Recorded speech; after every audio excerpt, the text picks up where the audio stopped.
Hi there, welcome back to the YouTube channel. Here we go.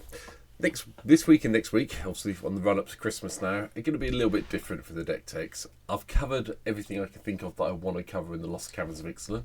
If I have missed anything you want to cover, let me know down below in the comments and I will pick it up and get that done.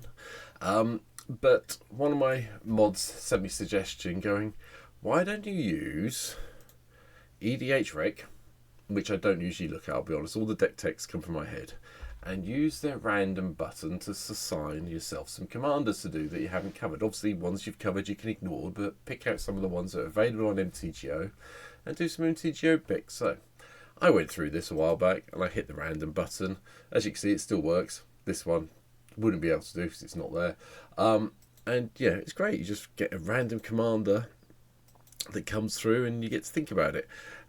Yeah, so I have done this a few times. I've come up with a few things, and so this week's decks are all going to be based on random commanders I've picked up from here, as will probably some of the decks next week for Christmas week. So here we go. This week's deck, well, today's deck is this: Rin and Seri Inseparable.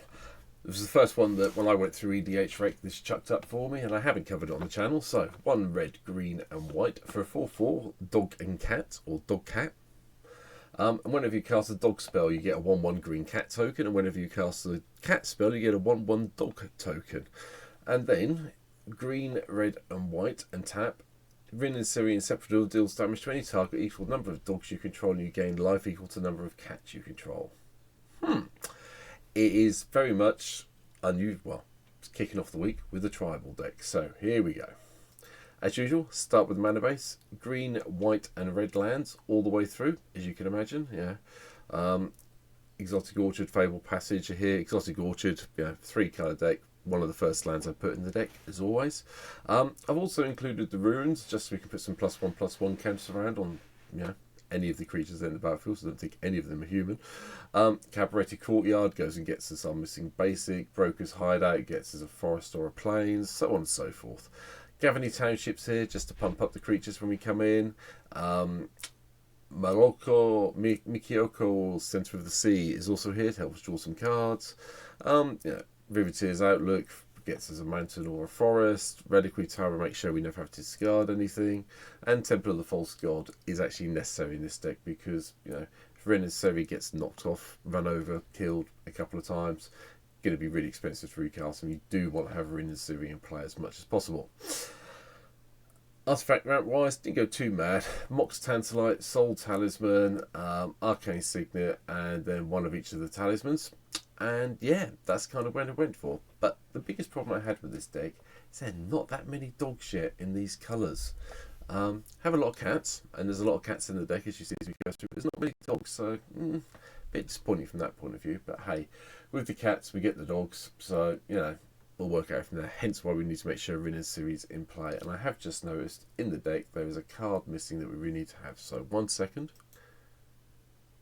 Okay, solve my problem now. So let's go through it.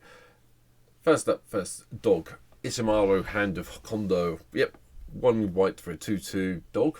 Yep, cope with that. That's not a bad start. Sacred Cat for a little bit of lifelink. And Yoshimaru the Faithful is a great dog to have in play because it does get big every time belligerent permanent into the battlefield under our control.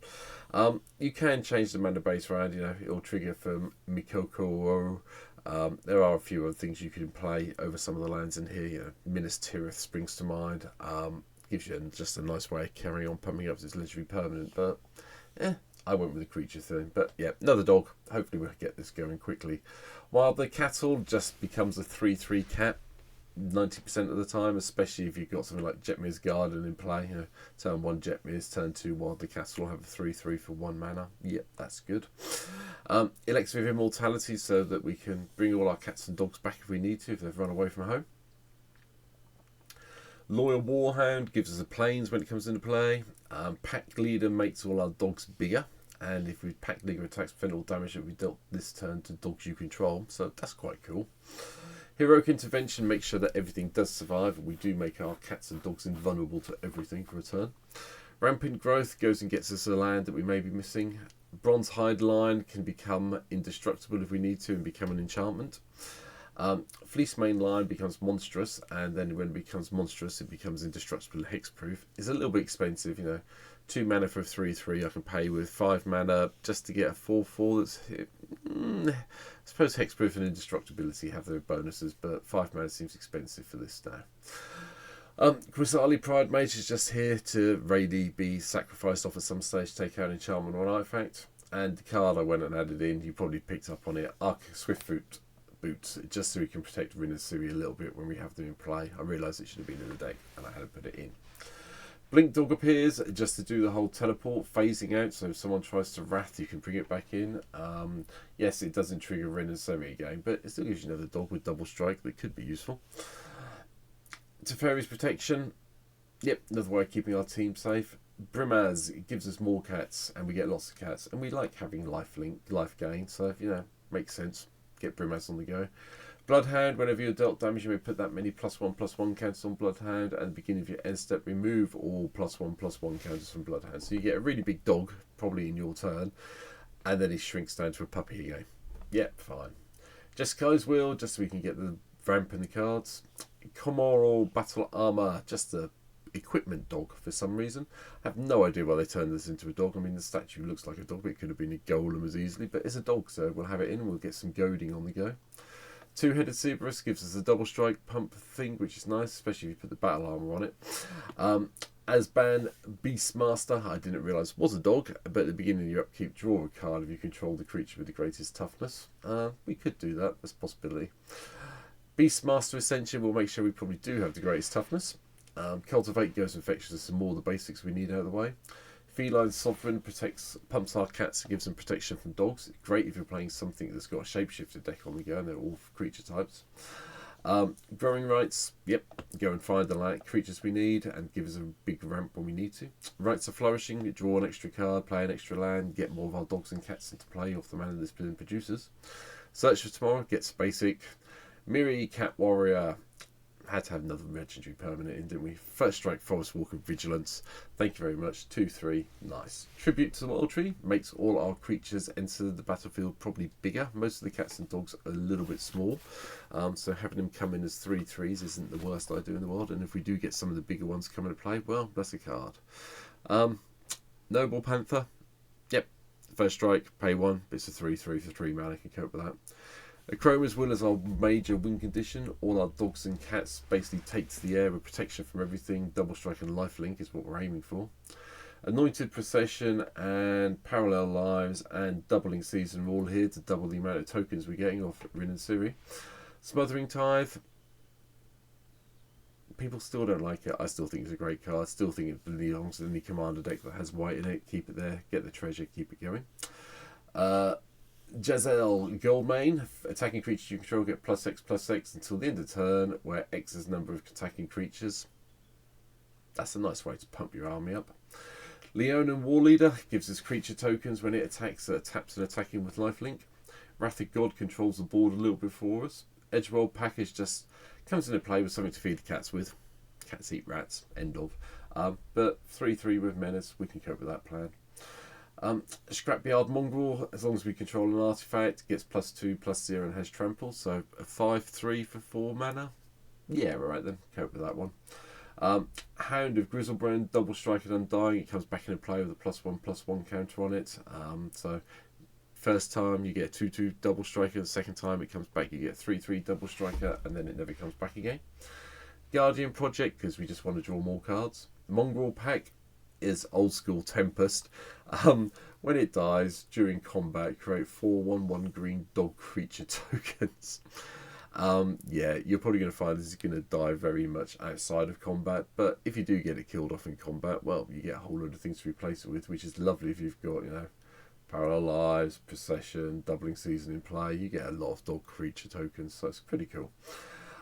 More Loyal Companion, not really much +1/+1, but it was another dog, another legendary permanent. Therefore, yeah, we'll cope with it. It does get some +1/+1s. We get Gavany Township up and running, I suppose. So we'll see. Frenzy's Arax, another cat beast, gets trample, has riot, can pump it up for silly amounts of mana. Yep, growing rats to populate to make sure we get more creature tokens on the go.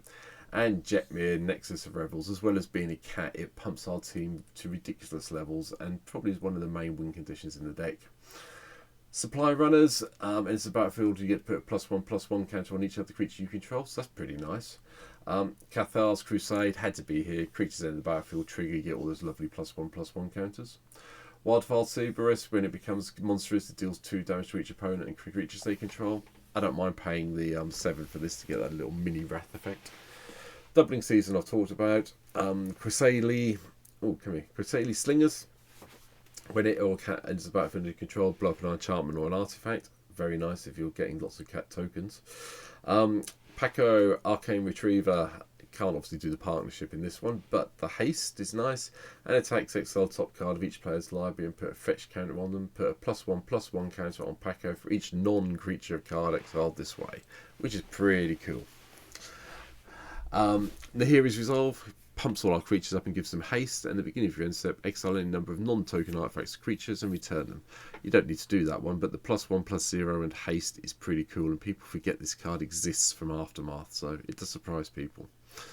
Arubu Roar of the Wild, yeah, I have done a whole deck. I did a whole series on the Elements commanders. You can find them. Go back through the channel.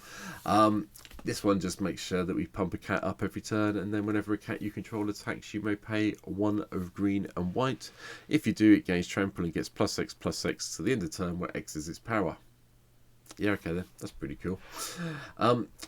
Jedit Onome Ojani of Efara. I think I've said that right, so apologies if I haven't. Forest Walk, and whenever it attacks or blocks, you get a 2/2 green cat creature with Forest Walk. So, yep, that should get you through. And finally, the big control card, Blasphemous Axe here. Yeah, keep the board under control. That's it. And that's really my sort of like dog and cat tribal deck. You can go in and play shapeshifters if you want to. Changelings, they all count as cats and dogs if you want to go down that route, but I decided to keep it very much along the dog and cat route of cards that are available. So that's the first of this week's random commander decks that I've covered.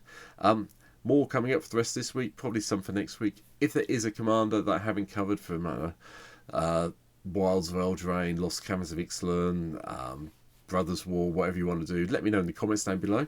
I'll have a look at it. If I have covered it, I'll just put a repeat comment and link you to the YouTube video. I have got a couple of plans for next week as well, but this week, random commanders. I'll talk about the plans next week for next week's video. So take care. Thanks for watching. I'll see you in the next one. See you soon. Bye.